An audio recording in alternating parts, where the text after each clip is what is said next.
Well, that was Jim Reeves and Patsy Cline starting off the hour with a song called In the Misty Moonlight. A beautiful track, of course. Jim Reeves, Gentleman Jim, always very, very special for the Sri Lankan time, of course. Well, welcome to the Big Boss Show. This is CJ. A very good morning. It's your first day of the month, 1st of February. It's a Saturday. So 1 month just flew by, didn't it? Well, the Big Boss Show starts today, season 2. And I have a very special gentleman as my first guest, of course. When I was going through the list of who I'm going to invite for the first time, I was going through potential interviewees, of course. And I was thinking, you know what? There's no other better way to start than this particular gentleman. Now, I'll give you a little bit of an introduction. He's known as the father of insurance. So I got the father of insurance on the show. He founded Sri Lanka's first major Sri Lankan-known insurance company, Janashakthi, in the mid-90s, 94 to be precise. He played first-class cricket for Ceylon in the 50s and also represented Sri Lanka hockey. In September 2018, he was one of 49 former Sri Lankan cricketers felicitated by Sri Lanka Cricket to honor them for their services before Sri Lanka became a full member of the ICC. Well, he's the oldest living cricketer by age as well as the youngest living cricketer by heart. I am going to introduce to you Mr. Chandra Thomas Adolphus Schaffter. Good morning, Mr. Schaffter. Good morning. Good morning, sir. How are you? Oh, very well. Well, is this a very early day for you or usually up very early? Not early at all, really, for me. I start much earlier. Really? Like what time? Well, I start work around between 3 and 4 in the morning. Wow, 3 and 4 in the morning. What do you do when you wake up so early? I have a lot of work, paperwork to do. Paperwork. Yes. Okay. All right, so I wanted to ask you this. Now, this April, you're going to be celebrating your 90th birthday. Okay, that's a huge achievement. And I look at you and the way you walk, you look very fit. Now, I know you have been involved in cricket and hockey, but what is the secret of your health? How do you keep yourself fit and always just so full of life? How is that? By not taking too much any exercise at all. What do you mean? How does that work, Mr. Schaffter? That can't be true. I don't go to gyms. I don't get on any machines. I just lead my normal life. But I have a few personal habits. Okay. I wouldn't say every day, but generally I have only one meal a day. And Right. I'm a vegetarian, that I take only eggs. I don't take fish or meat. So to that extent, I'm a little careful with my diet. Apart from that, I don't do anything special. So you don't exercise, one meal a day and you're fine. Yeah. For someone like me, now you look at me, Mr. Schaffter, and I'm on a little bit on the heavy side. And everyone's been like, you know what, exercise, you need to stay fit and live till 100. I can cite you as an example. Of course, one meal a day for me would be very difficult. No, it's a case of getting used to it. That's true. That's now the fancy term for that these days is intermittent fasting. Have you heard of that term? No, I really haven't. Okay, so now, you are the grand old joke. Very soon you're going to be 90. Now, you have basically done it all. I looked at your career. You have succeeded as an entrepreneur. You with Janashakthi, illustrious sports career, not just in cricket. Not many people talk about your hockey as well. What is life like right now as an elder statesman? What is your day like? What do you do? Hobbies, fun things, or still working? What are you doing these days? No, I do quite a lot of work. I don't discuss what I do with others, but I still do quite a lot of work. Then I have 13 grandchildren, about half of whom live around my house. So I spend a lot of time with them, or as much time as I can with them. So that keeps me going. Okay.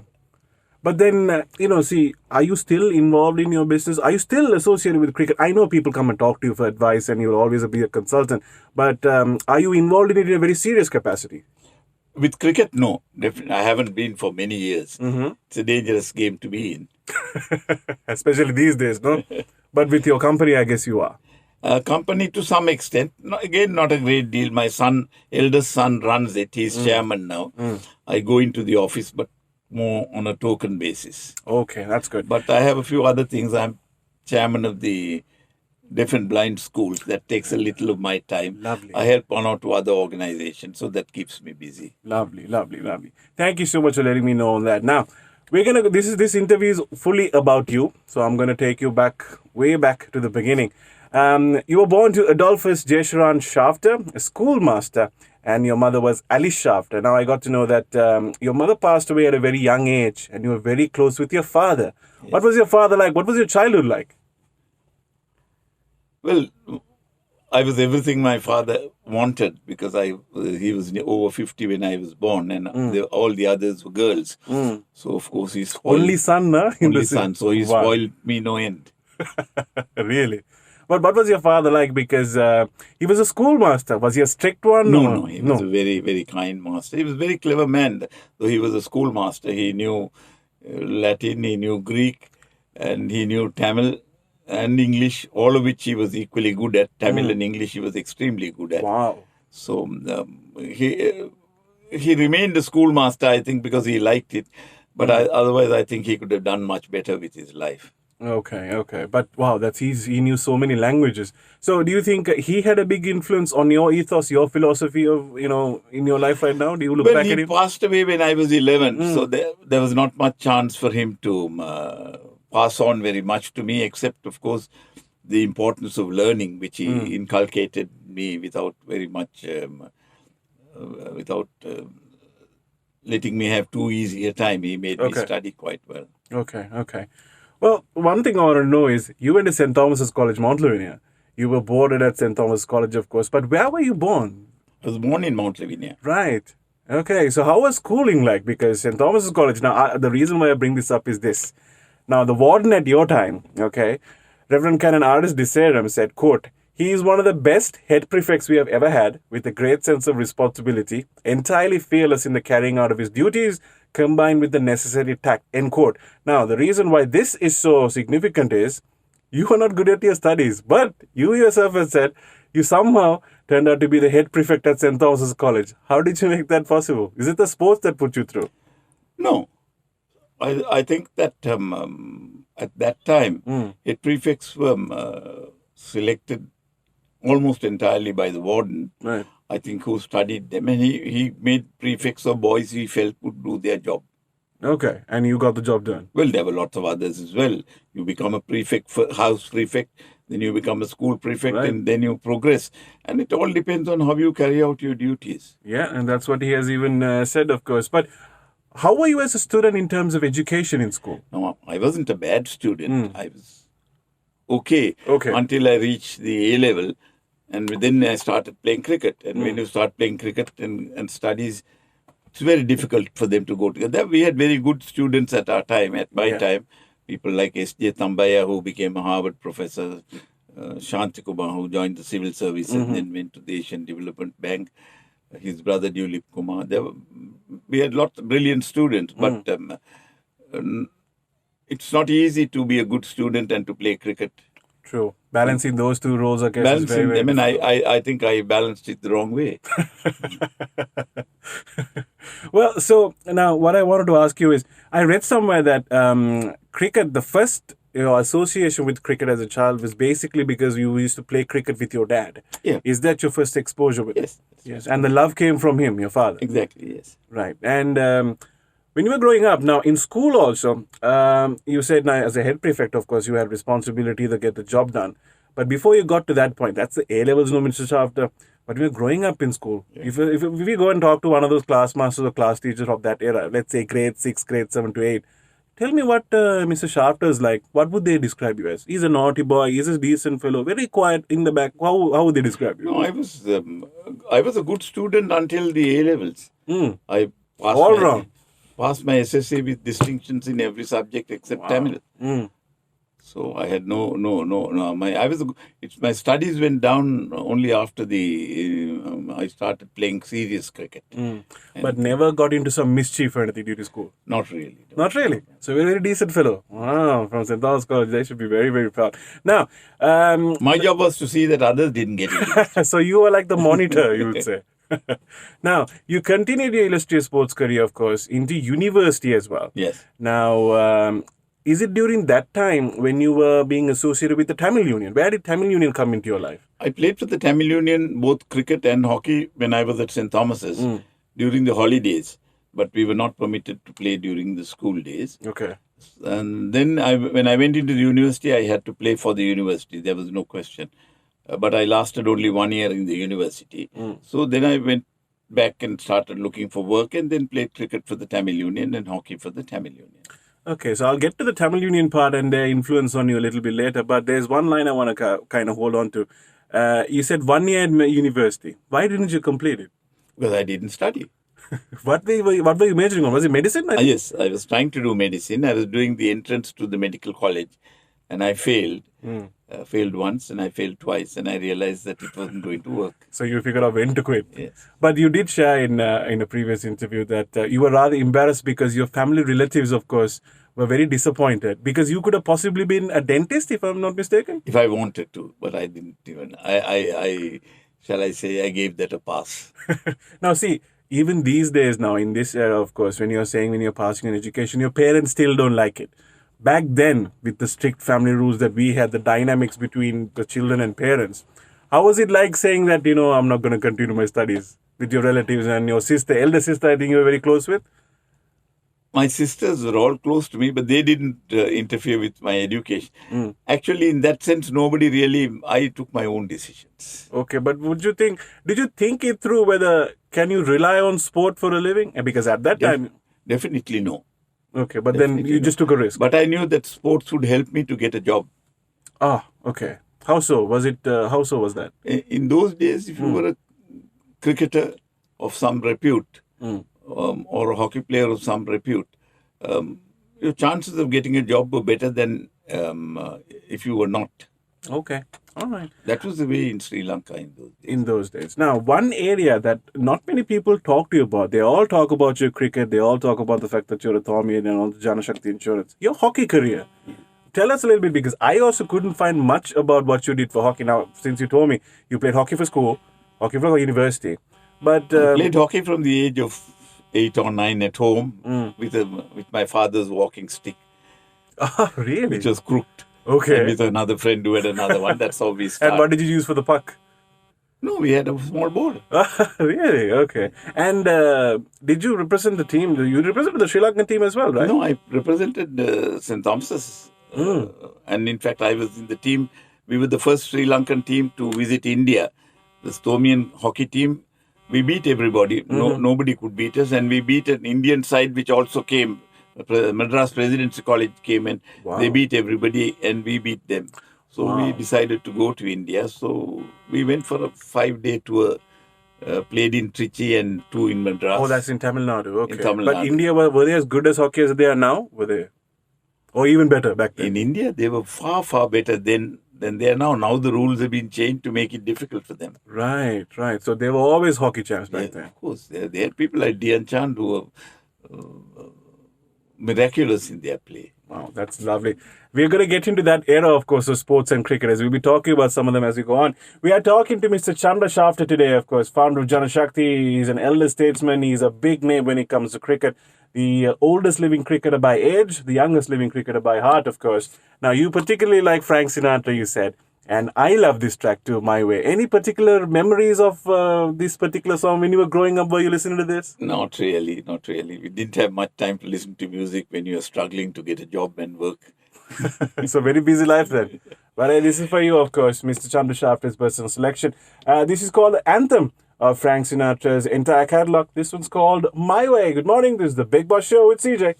Well, there's a reason why he's called the chairman of the board, Mr. Frank Sinatra, legend, icon, of course. And I have someone very similar, of course, in Sri Lankan waters. That is, of course, Mr. Chandra Schaffter today. We were talking about his beginnings and, his schooling career. Very decent chap, apparently. Never got caught in trouble because, and the evidence is that, of course, he's a head prefect. So, he turned out to be pretty good. So we went back onto that. Now, I'm going to talk to you, Mr. Schaffter, about the impact Tamil Union had and how significant were they back then, because right now we have a lot of sports clubs. Very rarely in the papers do I see something about the Tamil Union, but back in your day Tamil Union was at the forefront of cultivating a lot of cricket players. What role did they play in your life as a cricketer? Well, I would say that next to my school, the Tamil Union had the greatest influence and greatest advantages came to me by playing for them. At the time I joined the Tamil Union, they were one of the more prominent clubs in the country. They had a stadium which nobody else had. The P. Saranmuthu Stadium. And from 1946 or so, all international matches were played at the Tamil Union for many, many years. And there was really nowhere else where they could play international matches. Nobody had a stadium. The SSC tried to stage an international match in 1958 when Peter May passed through, but they had most of it Kajan sheds. It poured for the 2 days and everybody got drenched. And it was a total disaster. So they came back to the Tamil Union for quite a while more. The reason is because we didn't have any grounds or pitches, or was it the quality? Why didn't anyone come and play? You need a stadium to play, have an international. So we didn't have the Nobody had a stadium. Nobody had a stadium. But I wanted to ask you, Don Bradman at one point passed through the Peace Era. Is that true? Yes, he did. The only time he played in Asia was at the Tamil Union. I read that. And he played in 48. That was his last year. Okay. When he took the Invincibles to England. Wow. This is during the Bodyline era. No, not the Bodyline. Okay. This is the Invincible. That is Lindsay Hazard was vice captain. Okay. Keith Miller, Ray Lindwall. It was a tremendous team. They never lost a single match. This was post Bodyline era then. After. Yes, Bodyline era was in 1933. 33. Douglas Jardine had a love. This is 48. Don Bradman in his youngest career. Right. That's when Don Bradman started. Yes. This is when he ended. That's is his true, last tour. But have you actually have you talked or seen him in person, Mr. Don Bradman? No, I saw him on the field. Okay. Because I watched the match. Oh, you did. What was it like looking at this person that we revere as the greatest? What did you think of him? Was he as big and revered back then? He's not big in any way. He was a short, inconspicuous individual. Really? Yes. Inconspicuous. But not like Keith Miller or someone. Okay. But did he have that aura that people look at him now? Wow, Don Bradman. Did people look at him in awe? If you look at the crowd that came to watch the match, they came to watch Bradman. They didn't come to watch the Australians. And the ground was absolutely full. Wow. Is it the Peace Era back then? Huh? Yes. How many did the stadium hold back then? I would say at that time there were more than 20,000 in the ground, though it was not meant to hold so many. People jumped over the walls, they came through the fences, they climbed up the trees, all just to see Don Bradman. Don Bradman, huh? And this was an exhibition match or a practice match where he played? No, it's what we call a one-day game. This is the tradition. When England passes through to Australia, they play a one-day game. And when Australia passes through to England, they play a one-day game. It was all by boat. So the boat comes in the night. They come on the morning offshore. They play the match and go back at night to continue the journey. Okay. One thing I wanted to ask you is whether Mr. Don Bradman ever had commented on the pitches or the quality of Tamil Union, because Tamil Union has the only club in the honor of having Don Bradman hosting him. Has he ever spoken about how good the pitch was? No, the pitches have always been commented on by various teams that played. But where Don Bradman commented on was that there was an error, and the 22-yard pitch was a 20-yard pitch. And he said that he felt the pitch was short. And then they measured the pitch during the interval and corrected it. Oh, wow. The quality of the pitch has never been or has rarely been commented upon adversely, I would say. Okay. One thing I read from what you said about the pitches now and back then, the pitches had one quality standard for everyone. Now, of course, the home grounds keep it for their advantage. But does the Tamil Union still have that? That's not really quite correct. The tradition was at that time the groundsman prepares the pitch. Right. And nobody can interfere with what he does. Okay. But does he make the wicket more advantageous for the home team? Not necessarily so. He makes it the way he has always made it. Okay.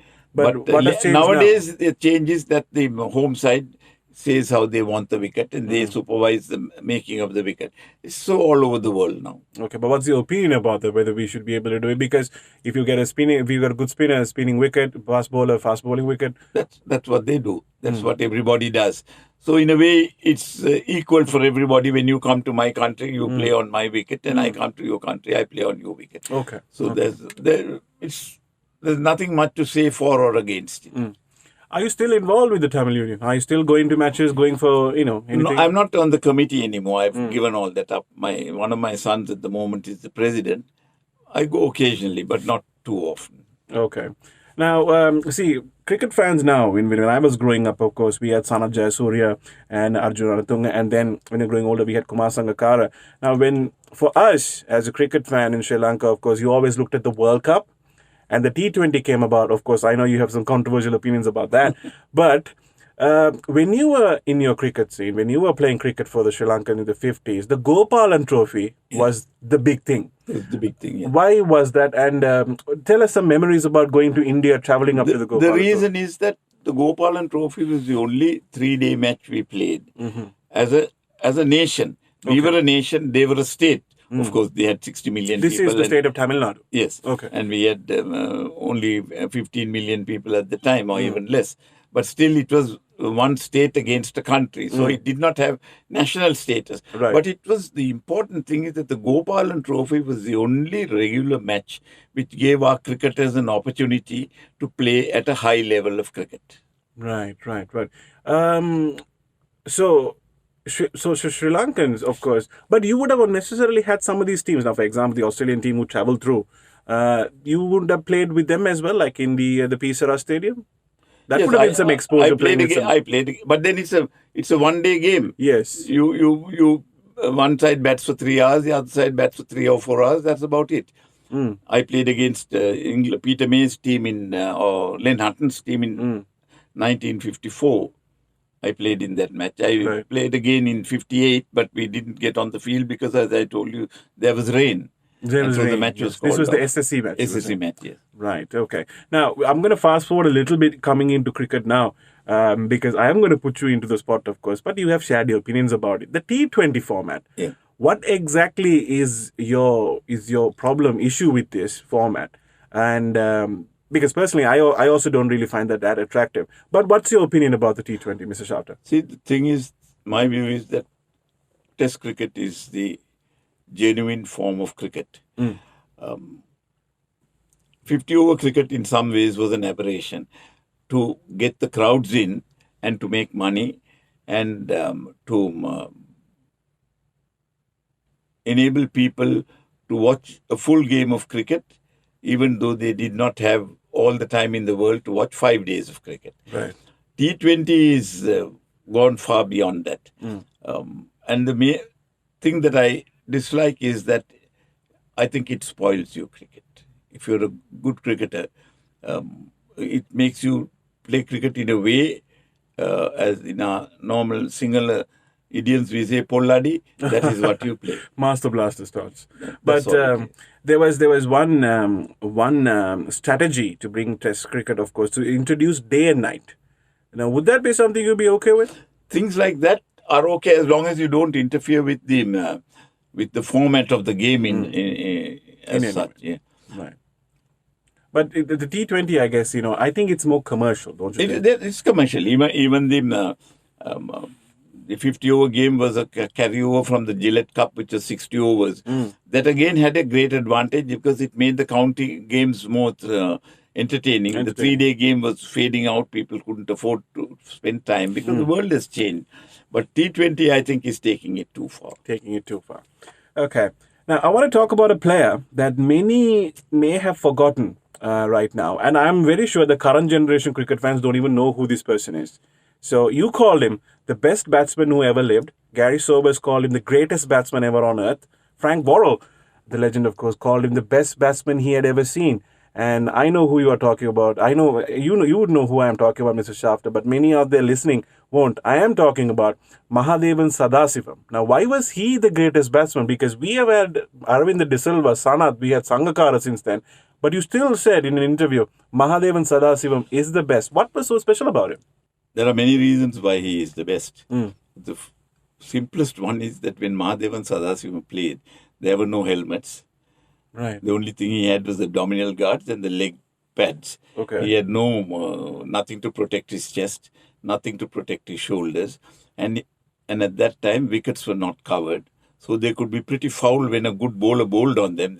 You don't know which way the ball is going and where you will get hit by it. This is during the bodyline era was possible because of that you don't time. have to be bodyline. Even somebody like Underwood could do it because that is what happened if it rains and then you have sun. If it's a drying pitch, the ball plays all sorts of tricks.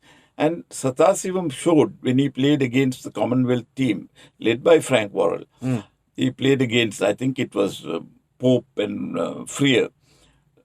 He scored 96 while everybody else scored another 30 or 40 runs together. Wow. And he showed what a wonderful cricketer it was, because it was a foul wicket and two of the best bowlers in the world were playing on that type of wicket. And he got out only because he tried to farm the strike and get his 100. But he showed the world, in a sense, what a great cricketer he was. Was he active when you were in the Tamil Union, when he was playing? Yes, yes. And you have I personally met him? played under him. You played under him? Oh, yes. What was the experience like? What kind of captain was he? Because I know he skippered the team also. He was an unconventional captain, shall I say, and leave it at that. Okay, unconventional. Yes, I have heard stories that he used to party till 3, 4. No, that's okay. Go That's to the all Tamil right. Union, have a wash, go and score 100. That he used to do, but that's not only the thing. Even in when he declares, or when he'll decide to field, or he'll... like that. Yes. He will make an instant decision, gut feeling. Yes. Wow, well done. So, okay, now you spoke about the conditions that these players played, but I want to also know, if you're going to define him as a batsman, Mr. Mahadev and Sadasivam, if you can compare, if it's possible. Now, for example, we have looked at Kumar Sangakkara's drives, Aravinda De Silva's shots, Sanat's Polladi shots, as you call them. If you're going to compare some of the way that he played, Mr. Mahadevan played, because not many people know this gentleman, Mr. Mahadevan. So I want to give a little bit of feedback onto the people who are listening in. What kind of a batsman was he? How was he like? What was his playing style like? Again, unconventional. Really? Yes, very unconventional. His late cuts, his flicks to the leg.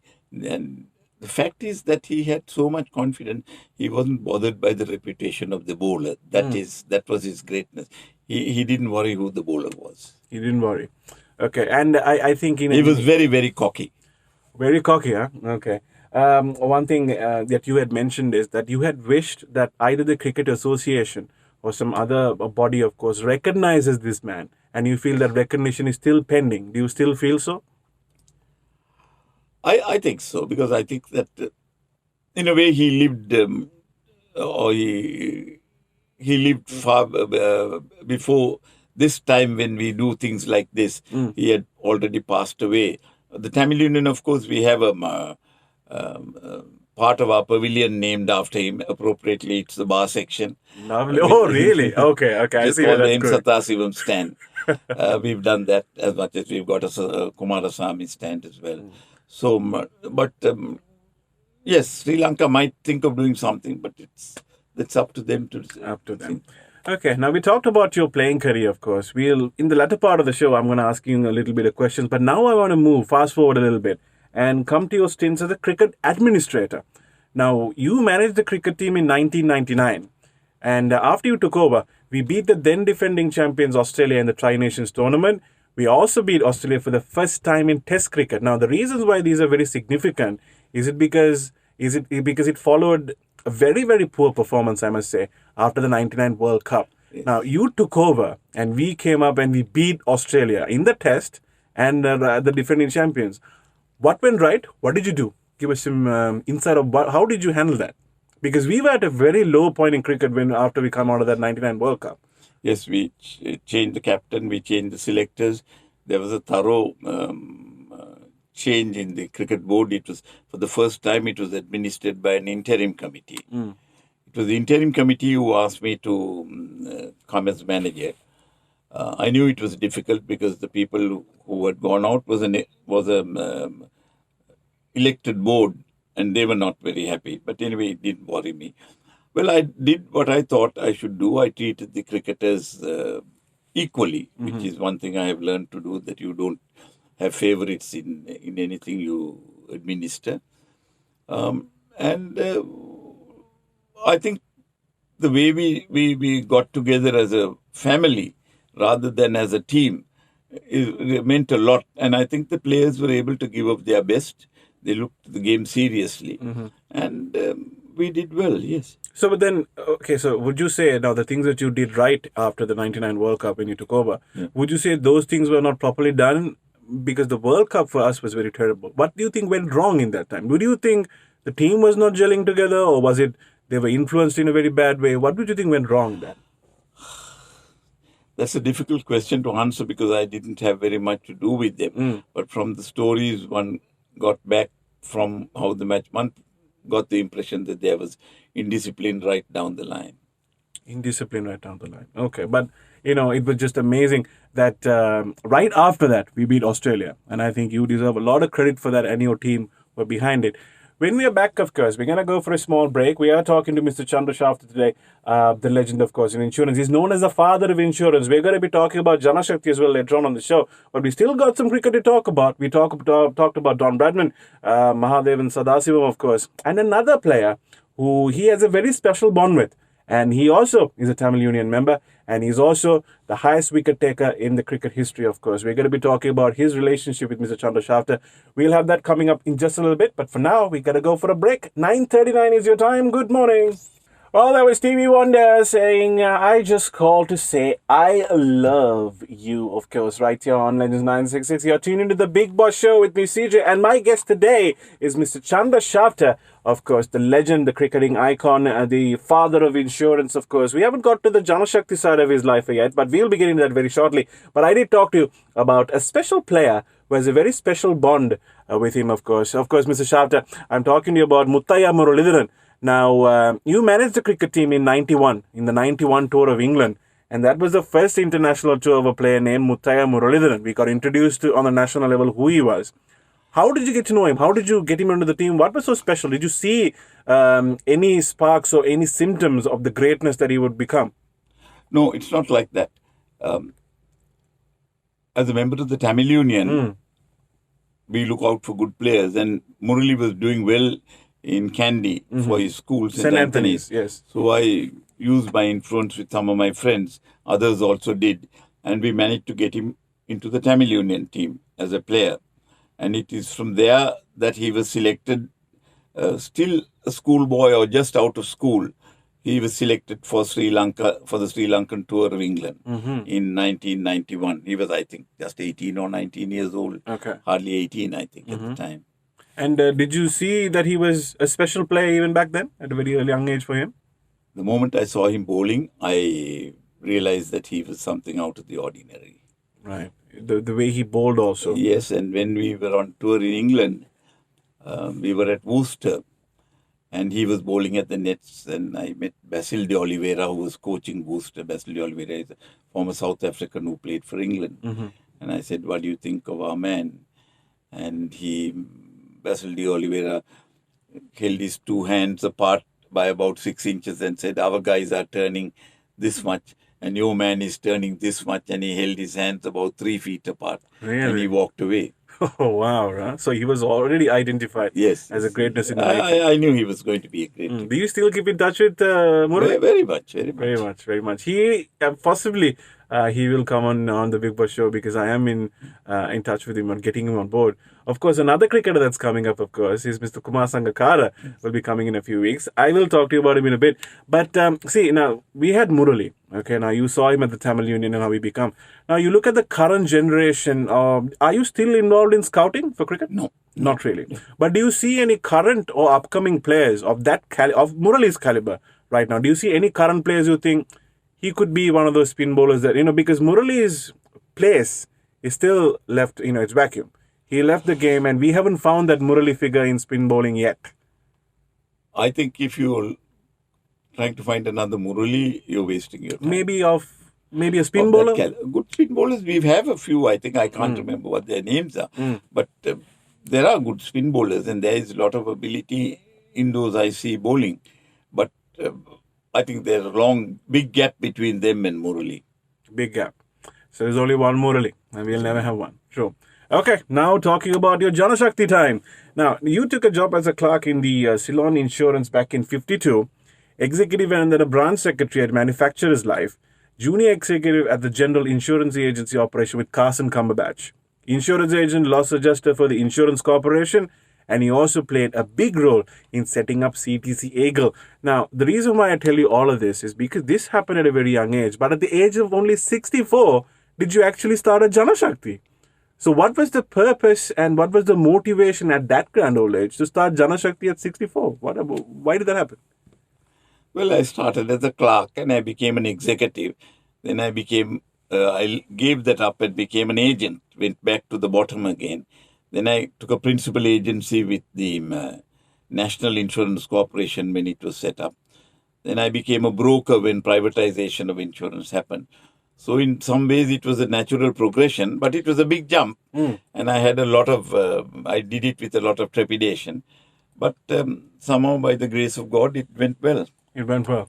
So, but then you started it, of course, and by the grace of God, it went well, of course. But at that age, why did you decide? See, for example, was it the fact that you saw there's something new I can give to this industry, or was it, I got nothing else to do at this age and maybe have a lot of wealth with me? Let me just go and do this. No. Or what was the motivation behind it? Well, I didn't have a lot of wealth. We had no money even to find the capital for Janashakthi at that time. It was only, shall I say, hope that gave us the encouragement to start it off. But I felt that I was able to do it. I had the confidence of a large number of clients by then. I had been in the business for nearly 45 years or so. So I thought, let me give it a go. And although initially we couldn't find 25 million rupees, which was the capital we required, we ended up with 175 million rupees. We had the Bank of Ceylon, we had CIC, we had the National Development Bank as our major shareholders. We had some of the biggest reinsurance companies as our reinsurers. So we started off on a really good footing. So you didn't have exactly an easy ride starting that company. You did have to fight very hard. Not by any stretch of imagination. I read some of the... We had a very hard struggle. Not so much when we started life insurance, but 12 months later we started general insurance. Non-life.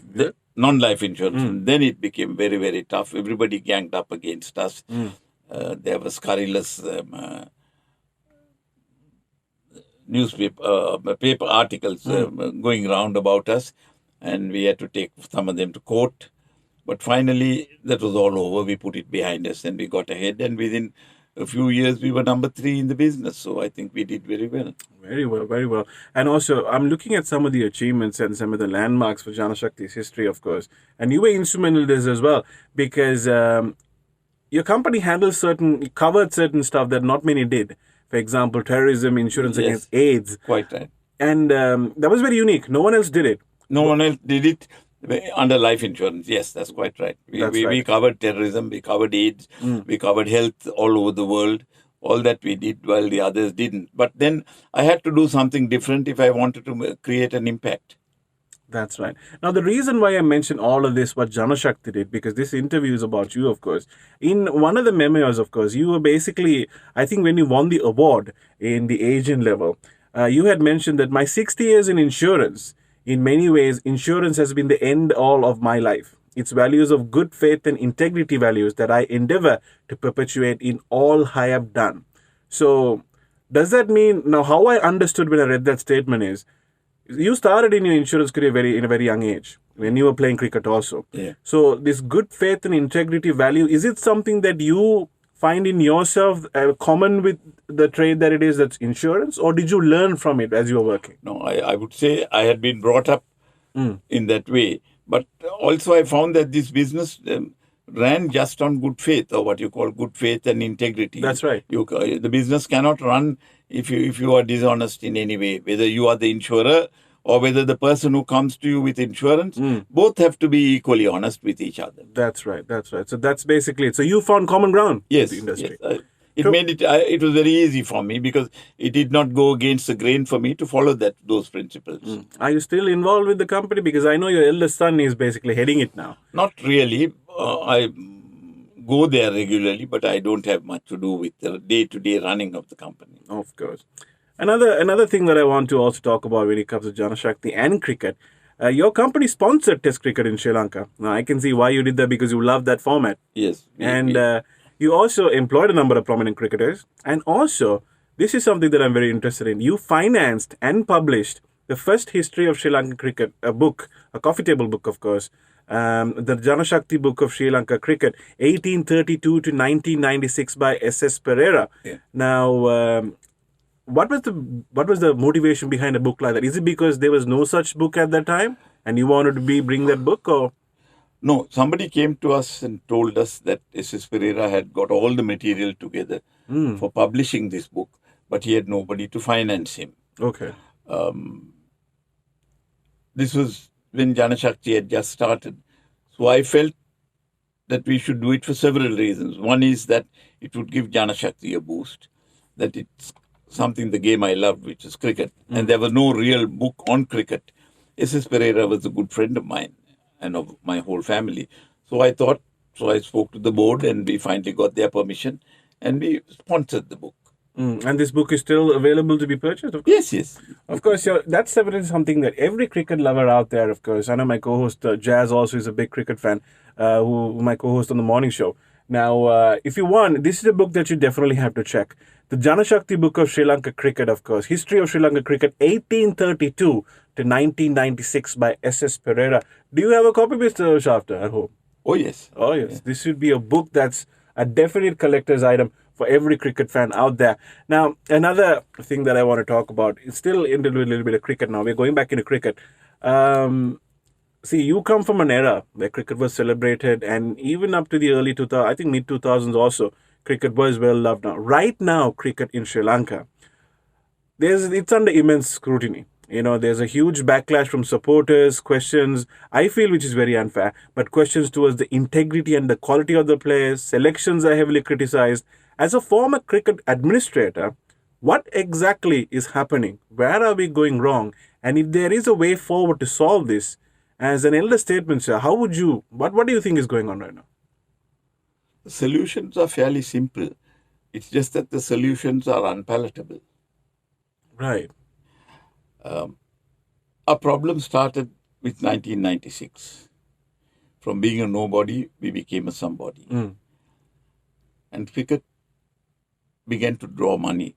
And by the early 2000s, it began to draw big money. The board, which was finding it very difficult to survive, had more money than it needed. Officials found they could go on trips, enjoy life in a way they had never been used to. Right. And I think it went to their heads. And holding office on the cricket board became something which everybody wanted to get to, not because of what they wanted to do for cricket, but rather because of what they could get out of cricket. It is the same with cricket. In the time we played, we didn't get any payment. Okay. We had to buy our own materials, boots, bats, everything. We had to travel to the grounds, and a lot of us went by bus to Borella and then carried our kit and walked from Borella to the Tamil Union ground. Today, as you know, it's quite different. It's the same with administrators. Some of them were very poor people, but they gave up their time and did what they could for the game. But when cricket became what it is today, everybody wants to jump in because you can have a good time. You can go for the wrong reasons, I suppose. For the entirely wrong reasons. You can go and watch World Cup matches at board expense, travel probably first class, and stay in 5-star hotel. So these are the sad part of Sri Lankan cricket administration. But Mr. Schaffter, I want to get some clarity from you because when I talk to some of my friends, of course, who are cricket fans, one side of them it's the players, man. The players are not good enough. Why can't we find better players? One side. Then there'll be another defending the players and say it's the administrators, Machang. That's where we are going wrong. But I look at it as it's multifaceted. It's all together. It's all linked. What's your opinion? What do you think? I've always said there's nothing wrong with our players. Right. We have good players. Okay. But you cannot make a good horse win a race unless you have a good jockey and a good trainer. True. And the jockey is the administrator. So shall I leave it like that? Okay. So then, if that is the case, if you had something to say to the disgruntled fans who are complaining about the players who are on the pitch, because they don't see the intricacies, the behind the scenes of this. They see the performance. And one player is not doing well. They're like, change him. So for a disgruntled fan like that, what would your consolation be? What would you tell this fan, Puta, this is what's going on? Or in some advice, or calm down, this is what's going to happen. Or what? See, nothing is going to happen. That's the trouble. You can't hold out any hope for the fans until the people in authority, the government, they've been given so many proposals by players like Mahela Jawardena, Siddharth Vetumuni and others. We are having 160 clubs in the country of something like that running our cricket. We have 20 teams in the first division. Why all this is to buy favors, to buy votes. See, the whole system has to be changed. But nobody is willing to take the bull by the horns. And until you're willing to do that, we will just keep going down the drain. Okay, so because a former cricketer, of course, current politician, Mr. Arjun Ranatunga has been very vocal, of course, in the media of his opinions of what we should do. He wanted to take leadership on point. He said he's trying and he still wants to do it. He calls them out whenever he can. Does that show that the senior players, of course, who have, like yourself and of the current generation, they want to change this, but they're not allowed to. They're not powerful enough to go to, or they're just backing out because why do we want to deal with? No. I know that some of the senior players like Mahela Jawad, I said, Sindat Vitamuni, quite a lot of others want, but they don't want to waste their time when they know that it's a losing battle. The minister in charge will say yes, but he doesn't get anything done. So they are preparing documents, giving them suggestions, and it ends up on his table, and that's all. And this has been going on for 10, 15 years. So there is no light at the end of the tunnel for the cricket fan? At the moment, no, because there is so much in it. If in it for you, you don't want to change the system. True. Very true.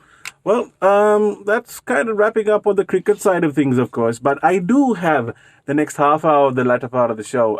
I do have a couple of questions. When we are coming back, we're going to be asking Mr. Schaffter certain things, of course. Now, we spoke a lot about cricket, of course. We got to know who Mahadevan Sadasivam was, his experience of witnessing the great Don Bradman. We talked about his Janashakthi time, the book that you all can buy, The History of Cricket. There's going to be a kind of a rapid fire, I suppose. Some questions coming up on your way. Mr. Schaffter, I'm going to put you on the spot and ask you some very simple this or that, him or him kind of questions, of course. I'm looking forward to it. Are you, Mr. Schaffter? Let's see. Okay. We're going to get into the next hour, of course. Your time right now is exactly 10 o'clock. Good morning. Hey, welcome back to the Big Boss Show. Of course, this is CJ. Very good morning. Your time is 10:07. And my first guest on the show today is none other than Mr. Chandra Schaffter. We spoke about Janashakthi. We spoke about cricket. We spoke about his beginnings, of course. And we're still in conversation with him, talking about some more cricket and more things coming up, of course. How are you holding up so far, Mr. Schaffter? Everything is good? Well, surviving. Okay, some questions time. All right, now, you're a very opinionated person when it comes to cricket, of course. You never hold it back, and I like it that way. Now, I'm going to put you on the spot in some of these questions. Tell who you're going to pick and why they're better. Kumar Sangakkara or Aravinda De Silva, the better batsman? They're both very great batsmen of different styles. Right. Sangakkara is a great run scorer. Right. Aravinda is a batsman who would attract the crowds probably far more. Those single term, Polladi shots, is that why? He doesn't play Polladi shots. That's Sanat's style, no? Sanat's play is such that few can emulate him. Yes, he hits, but he's very careful when he hits. He's not Polladi, as you would say. But then why? So who are you picking? Because you better give a diplomatic answer. Two different styles. But if you had to pick, if you're making the team. If you ask, well, statistics will show that Sangakkara. Kumar has been the far greater run scorer. But if you ask between the two, who would probably attract the crowds more, I think it may be Aravinda. It may be Aravinda. Kumar for the game, for the crowd, it will be Aravinda. That's what I think. Okay, now this is another tough one I'm going to give you. Now, we talked about M. Sadasivam earlier. We also spoke about Don Bradman. Yeah. Now, who would you pick? Who were the greatest in your opinion? M. Sadasivam or Don Bradman? And there's no comparison. Don Bradman is a far greater batsman than the world will ever see again. Really, huh? Yeah. But you know that Kumar Sangakkara gets compared to Don Bradman for the way he drives and the way he has his shots. Do you agree with that comparison? Because you've seen Don Bradman in the flesh and you've seen him play. I have seen very little of him. But that is true. But you have to remember that Don Bradman again played with no guards or no protection of any sort. Yes. And played on uncovered wickets. Conditions were different, of course. But the playing style? Playing style, Kumar is more graceful. Don Bradman wasn't graceful. He was a run machine. Right. Okay. He made runs. He made runs. But Sangakkara, it was beautiful to watch him play. Yeah. That's true. So you agree with the fact that he's more graceful, I guess? Yes. Oh, yes, definitely.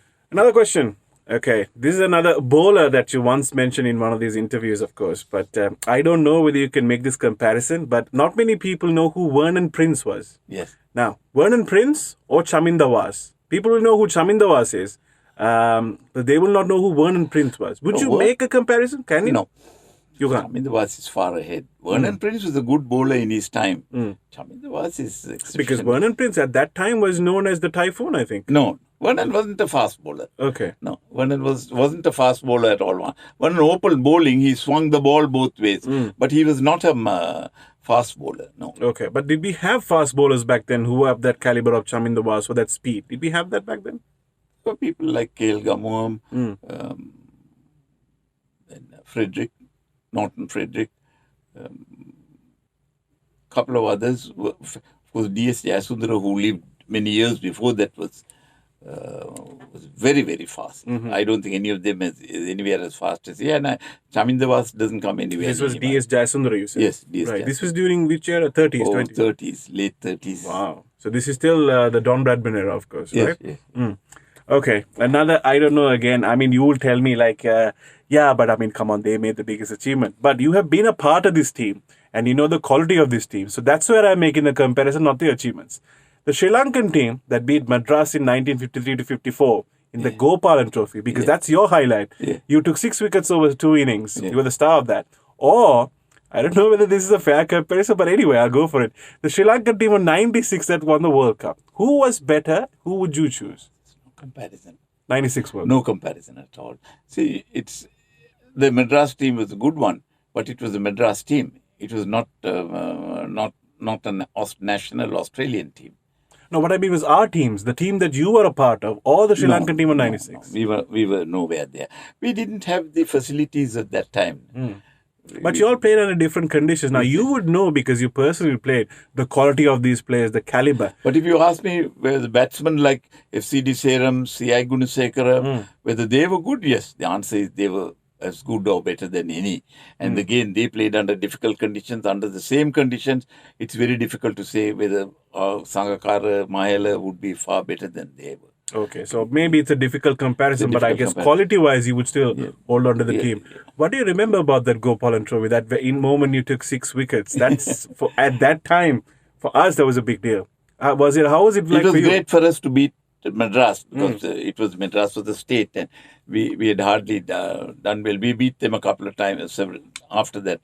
In fact, it's sad that we have forgotten Madras because I think they are the ones who helped keep our cricket afloat. I think the last tournament was in 2007, 2013? Because we did have one and they completely stopped. I cannot remember. No, and I think that we should go back to playing that, if not for anything else, at least as a show of gratitude to a state which helped us to keep our cricket afloat when nobody else was looking at us. That's true. That's true. Hopefully, the cricket board now actually recognizes it as well. Next question that I have. Chandra Schaffter, the cricketer, or Chandra Schaffter, the entrepreneur, that one that comes first in, fond memories of, when you're looking, this is what I achieved the best, and you think of first, what does it come? The cricket career or the insurance career? Difficult to choose. Difficult to choose. Not that I did greatly in either. Just come on. You're being very modest. They were both very close to my heart. What I did because I like to do it. Difficult to choose for you. Yes. Both are equally important. Both. Okay. And one more question, of course. Do you still go for the Royal Thomaian Big Match? Do you still go? Yes, I do go. Yes, you do. I go, yes. And you would have started going for the Big Match, of course, during school days. What was it like watching a big match, and how was the crowd behaving at that time to the crowd that you go and see now? Would you see a difference? Were they still rowdy back then, or was it more calm and composure? Calm and composed is a word you do not associate with the Royal Thomaian match. So even then they were rowdies. The great thing was there were no stadiums, as I told you. The Thomaian tent, Royal tent, the Mustang tent were all of Kajan. And the great thing is to set the shed on fire as the match was over. So this sounds more rowdy than back then, because these days we don't go to the Royal Thomaian and set things on fire. Of course, we had only 200 pupils at St. Thomas's and Royal probably about 300 or 400. Now we have 2,000 in St. Thomas's and Royal I think is 5,000. 9,000 or something now. So you can't control the crowds. At one stage it was very bad, but now they brought that under control, and I think that the matches are well conducted. And you still go? Do you still enjoy it, going back to? Do you go to school? Do you go to college back then? Sometimes I go, but not very often. If there's a function or something, I go.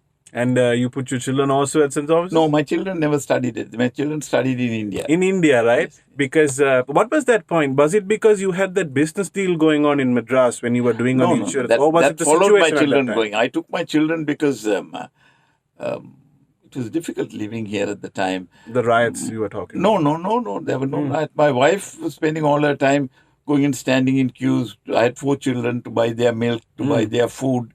And it became so difficult that somebody suggested to me, why don't you go and do some work in India as well? I had given up my regular job. I was doing consultancy. So I thought, let me go and have a try. And it turned out well because they had an education in English, which was something they couldn't have here at the time. And which part of India did you go? I went to Chennai. Into Chennai. Yeah. How was the experience like living there and your children? Because I guess the entire schooling career was in Chennai? Yes. They had all their schooling in Chennai. In Chennai. And they have good friends there who they still keep in touch with.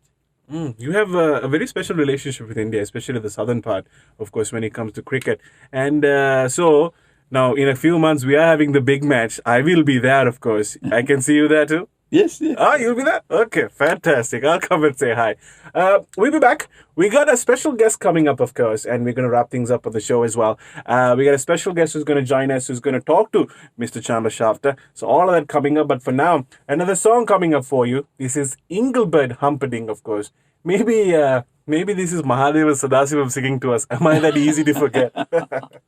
Well, that was Engelbert Humperdinck, of course, giving you Am I That Easy to Forget? We are on the Big Boss Show, of course, with my first guest on the show, Mr. Chandra Schaffter, talking to us about a lot of things. You know, this show is only 1.5 hours, but if I can sit him down for the next 4 or 5 hours, of course, there's so much information I can get out of him, so much knowledge to share, of course.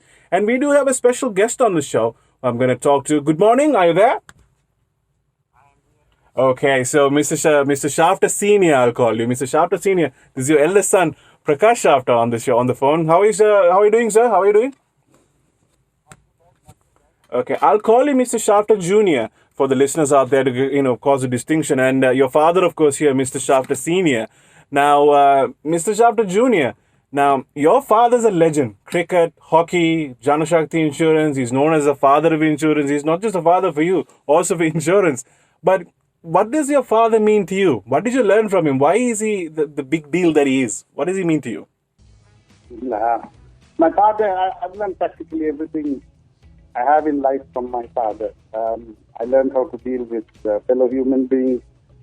I learned about corporate life, what I should do in corporate life, and more importantly, what not to do. We have a lot of common interests, and we've been very, very close from almost the time I was born. Almost the time I was born. Okay.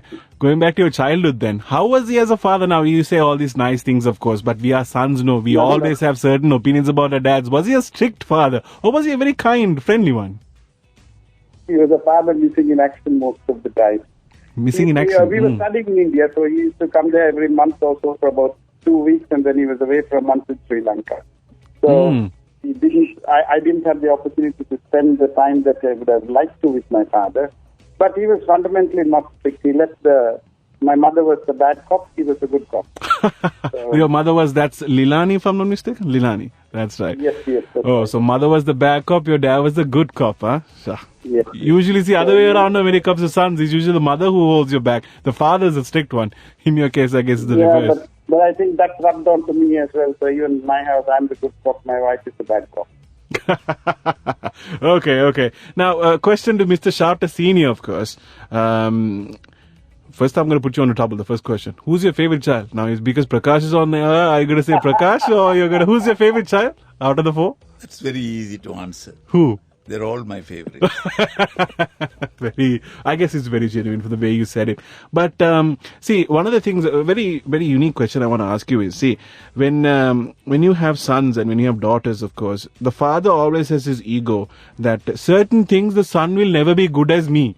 A father will never agree. The son, usurps him in education, career, success, whatever it is. Certain things the father will say, you can do all of that, man. This is me.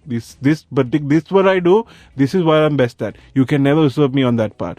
Now, if you were saying something about Prakash, your son, of course, what is he better than you? Is it the corporate life or is it the education? What do you think he is better than? He's better than I am in most things. Like what? Because I'm sure Prakash would be very happy to hear some of this. He's far more educated than I am. He's far cleverer. And he runs the office far better than I ran it. Wow, for a father to say that, did you hear what he just said, Mr. Prakash Schaffter? I did hear what he said. So you see, the trick of a CEO is to get people to surround himself with people who are better than him. And he did that well. Unfortunately, I haven't got that talent of getting people around him who are unnecessarily better. Maybe you still got some learning to do, Mr. Schaffter Jr. Maybe you still got some learning to do. And more importantly, he paid us peanuts. Right. Now, basically Mr. Schaffter Jr., of course, Prakash Schaffter, is basically heading the insurance, of course. Tell us a little bit about your other siblings, the other ones of Prakash, the other three children. Well, the other is my daughter. Let it ask him. Okay, please tell us, Mr. Schaffter. I was asking it for Mr. Schaffter Sr., but you can intervene, of course, Mr. Schaffter Jr. Please tell. No. Just call me Prakash. I think it's easier because we get confused between the two Shafters. Okay, I'll call you Prakash then. Yeah. So I've got two siblings. I've got three siblings, two brothers and a sister, all younger than me. My sister is happily retired. She is a year younger than me, but she's retired. Okay. And enjoying life. The two brothers are yet in the business, so three of us work together in the business. We split our businesses about 12 years ago, I guess, 15 years ago. And then we reintegrated the businesses about a year ago, so it's all one business now under a single holding company. Okay, that's good to know, because we know you're in this public spotlight, of course, with your association with Janashakthi. The other three, of course, are there. For me personally, I wanted to know about your siblings as well. So, okay, my last question to you, Mr. Prakash Schaffter, is when's the last time you all got together and had a family gathering? When was that last time? Well, I live next door to my father, and two of my siblings live just opposite.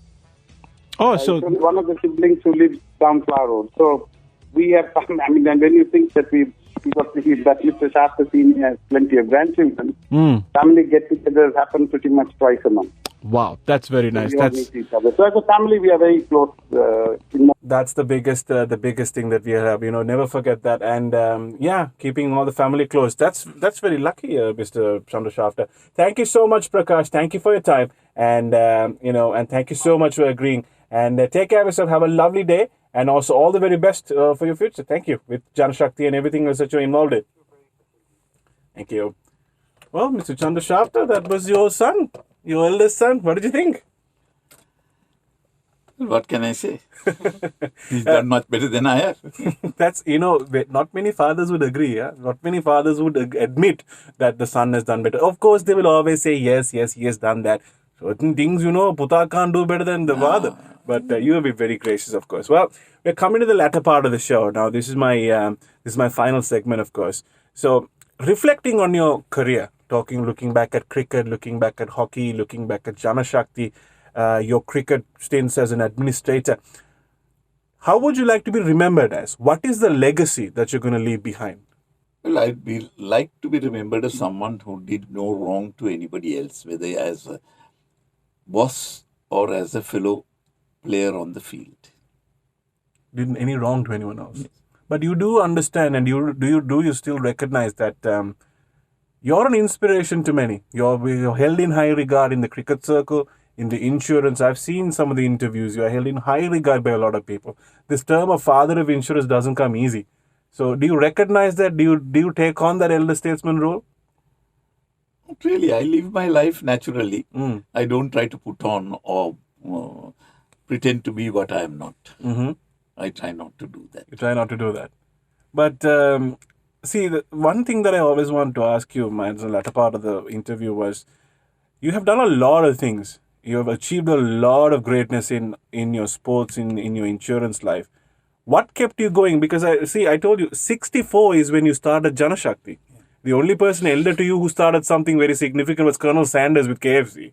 And Sam Wharton was 42 at that time. 64 to start a conglomerate, a big one like that, at Janashakthi. What kept you going? What was the motivation? Because at that age, many would like to retire. You took on a corporate life on its own, which is very, very heavy. I saw the history of how you started it. That's obstacles, the way that you got Janashakthi together. What kept you going? What was the motivation? Well, let me say, I never felt that I was old. at that time. I did introduce you as young at heart, youngest cricketer by heart, of No, course. but I didn't feel I was old. I felt life has not even just started at that time. But that would have been the one that, putting in the effort. But motivation of getting into Janashakthi and insurance, what was that? It was a natural change from what I had been. I had been doing in various stages of insurance, and this was the ultimate thing I could do. So Right. I that's all I could do. Now, if you ask me to do something in insurance, there's nothing else I can do.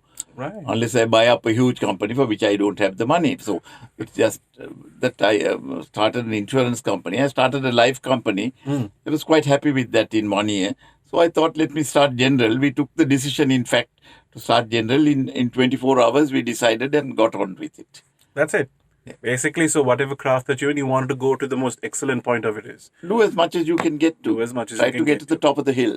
Okay, right now, what are you focused on? What are you doing? What are you up to? What are your... Now, you just said you feel young at heart. So I'm going to ask you, what's your ambition now? What do you want to do? Now, I was doing a little work. I was helping in the plantation to try and improve the living conditions of the people there, which need a lot of work. I was associated with an authority which was supposed to do that.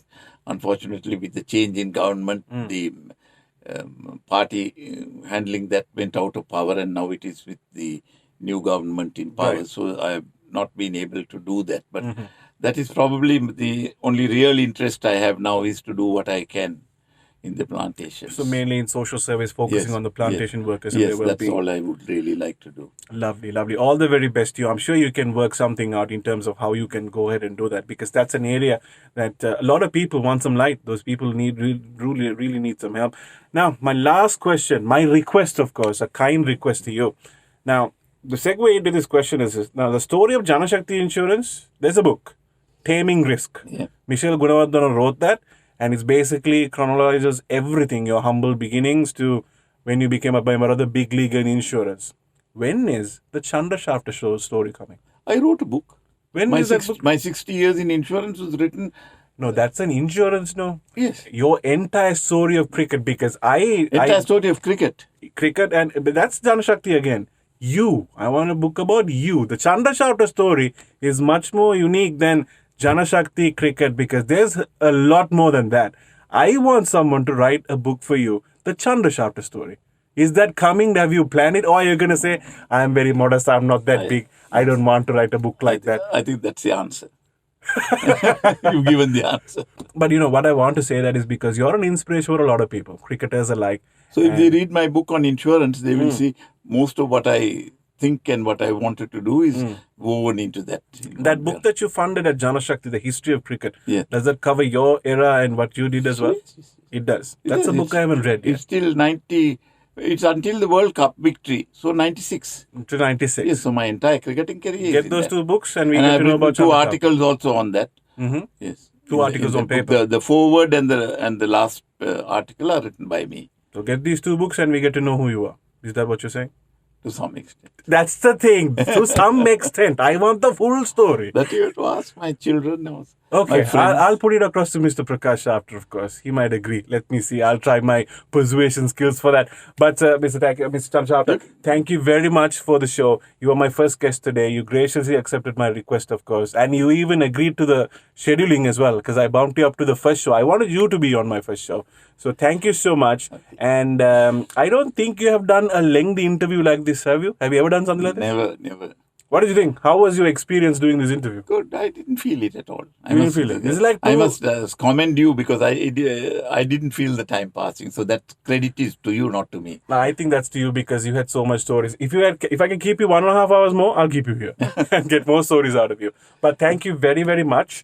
And you're very modest. I noticed that you don't take yourself very seriously. That's a very good quality to have, being humble. But you have to recognize the fact that you're a legend in your craft, whether it be insurance or cricket. And I myself have got to know about certain people in cricket, especially Sadasivam and Vernon Prince and all these stories. So I'm going to do a little bit of reading about them. And maybe in my friend circle, my cricketing friends that I have over there, of course, to talk to them about that. And thank you so much for bringing that, because I wanted to use this platform as a way for you to talk about, because you are very fond about Sadasivam and your era, that 50s cricket, aren't you? Yes, yes. So I wanted that's to where bring that out start. as well.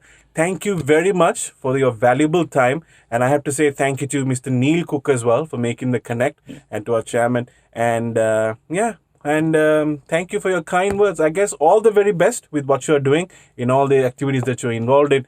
Hopefully we can keep in touch. And I'm going to buy these books of yours, this Janashakthi history of cricket, and the book done by Michelle Gunawardena. Maybe get your autograph one day. How would that be? Would you agree? No problem. Oh, thank you. Well, that was Mr. Chandra Schaffter, of course. Thank you so much for sticking around on the show, and we're listening to him about his cricket time and all his stories on Janashakthi and everything. So, yeah, this is the first edition. Next week, we got another guest coming up. A young person, of course, making a name for herself in the global arena for marine biology. That's what I'll tell you later on. A couple of days later, I'll talk to you about it on the Morning Buzz, of course. But thank you so much to Mr. Chandra Schaffter. Thank you so much to you for listening in. And I did get a couple of questions for you to ask Mr. Chandra Schaffter, of course. All of that was covered on the show. Thank you very, very much for all the love and support. This is a Big Boss show. This is coming to a closure. And one more thing before I say bye. Mr. Kumar Sangakkara is coming on the 22nd. He's going to be my guest, my fourth guest, if I'm not mistaken. Is there any question that you want me to ask him? Anything you want me to ask him? Not really. Not really, except I think he played his innings very well in an exemplary fashion, in a manner in which we can all look up to. He never tarnished his name. And I think in that, even though he reached the summit, he remained in many ways as humble and simple as he was when he started. And I think that is the legacy he can hand down to future cricketers. I completely agree to that. And I will pass on the message. He'll be very happy that a gentleman like you said that. Well then, the show is coming to a closure. This was the Big Boss Show. Today's guest of mine was Mr. Chandra Schaffter. Have a lovely day. Take care of yourselves. More music coming up right here on Legends 966. Goodbye. Bye. I hope I see you again, Mr. Schaffter. Take care of yourself. Thank you. Thank you very much.